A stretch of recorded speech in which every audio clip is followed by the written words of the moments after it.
Hello friends, in this video we are going to study the first one lesson of 9th standard sources of history. In this video we are going to focus on different types of sources like written sources, material sources, audiovisual sources and oral sources. In our previous standards we studied about ancient, medieval and modern history. In this standard we are going to study about the post-independent history of India. Even we studied different sources of history, then also the ancient and medieval sources of history are different than modern sources. So in this video we are going to study about sources of history. In this we are focusing on written sources, material sources, oral sources and audiovisual sources. Actually these sources are classified on different levels like local, state, national and international level. On this screen we can see various types of points are given here. So by reading these points we can understand the importance of these sources. In first one point we can see different types of sources are given. Then in second one point we have seen various types of other sources, that point is given here. And in last one point we can see these sources are classified on different levels. Now we are going to study one by one these sources. First one source is written sources. First of all, we have to understand what is the meaning of written sources. Actually, its definition is given on screen. Any historical document written by hand or typed or in printed form is called written sources. The written sources are newspapers. Actually, newspaper is an important source of history, because when we think about pre-independent era and post-independent era, various types of newspapers are going to published. So when we think about the newspaper, it is an important source of information.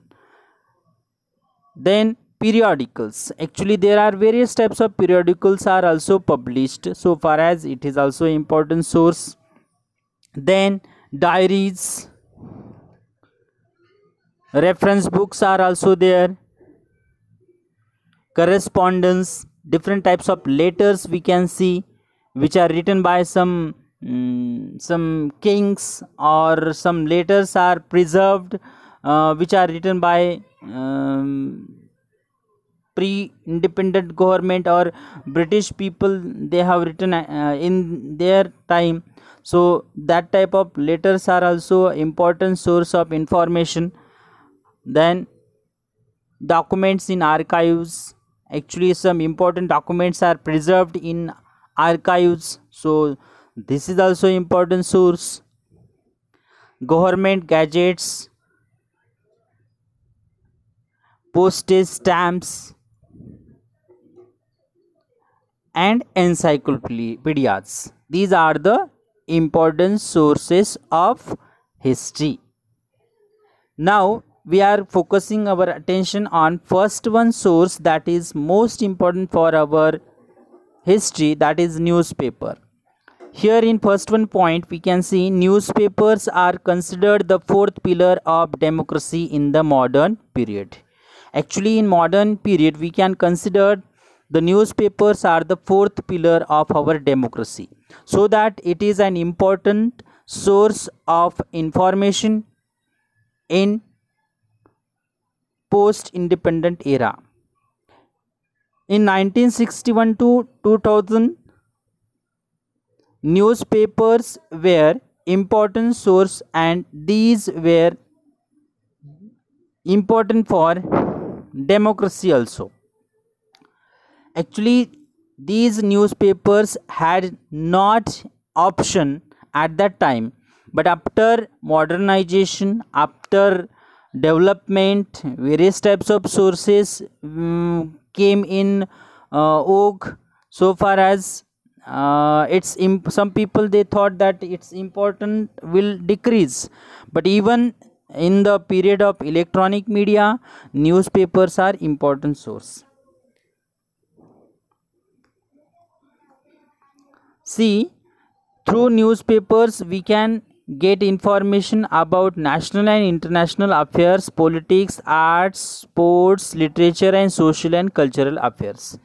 Newspapers are important for getting these types of information. We can get information about national, international, and political information, as well as different types of sports, literature, and social and cultural affairs.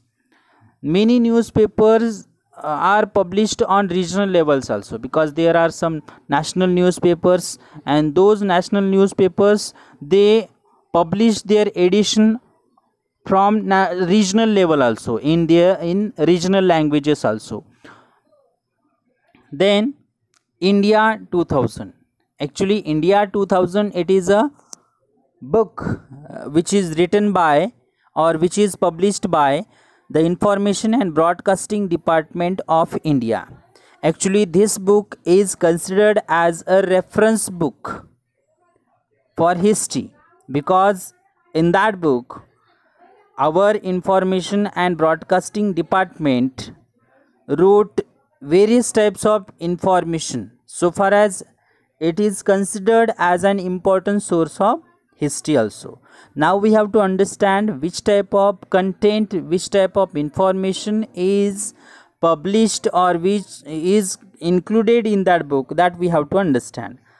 See, now it has contained information about the land, means our India, then its people, national emblems, political system, defense, education, cultural events, and an account of the developments in the field of science and technology, environment, health and family welfare, social welfare, media of mass communications, along with basic data related to economics, finance, planning, agriculture, water conservation, rural development, food and civil supplies, energy industries, trade and commerce, transport, communication, labor, housing, laws and statutes, youth and sports departments, etc. So such type of, every type of information we can see in this book. So it is an important source of history.